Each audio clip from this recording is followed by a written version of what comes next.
hiền đâm lại hiện khô xin xin thì ra ấy có ya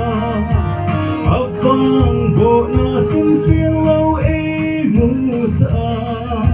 sân na khăn bắn tâm hình mong dấu thế gia tu ni giang gom na kim thiên ấy mu sa hát chung nung có thể là viên cái thân qua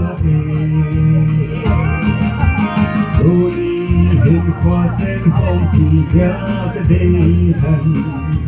cả lung đây bên mel đây cái chi mu ta âm đi giờ lại in mel hơi tâm rong lệ kể lung lá ya ba bằng ba dinh nghe lung si tuy bằng những gom không đi tìm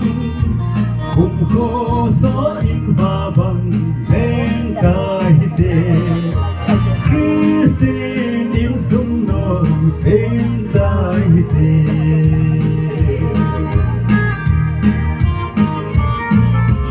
đi mà lâm a mấy na thiên bị bằng dinh dòng nè lung khờ lê thơ khờ in bằng không dinh hít tin đâm lại xuống nào bóng núi không tai hít tin vậy chan gần thế nhìn dòng đinh không hít tin sân na đăng ca đi mà ca nghe bồi Christine in sum nâu xem những bờ nghe tu ni hình khoa trên phong thì ya cái đây thân ân lung đi bên mel đi cái chi mu ta âm mi giờ lại in mel hơi tâm rong về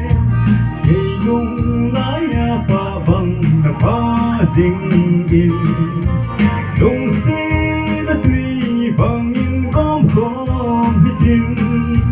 cùng khô gió in và bằng lên tai đê Christine in sum nong sen tai đê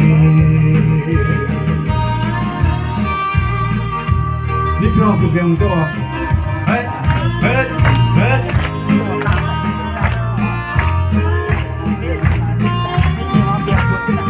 coi cái chi ấy đuốt na hơn hình phung xa xinh vì thế dia kim đầm tuổi xin nay xem thân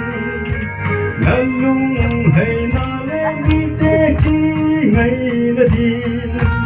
sum lên xin cha lên na vì nay xa lên thì đi ra lung khăn áp không đình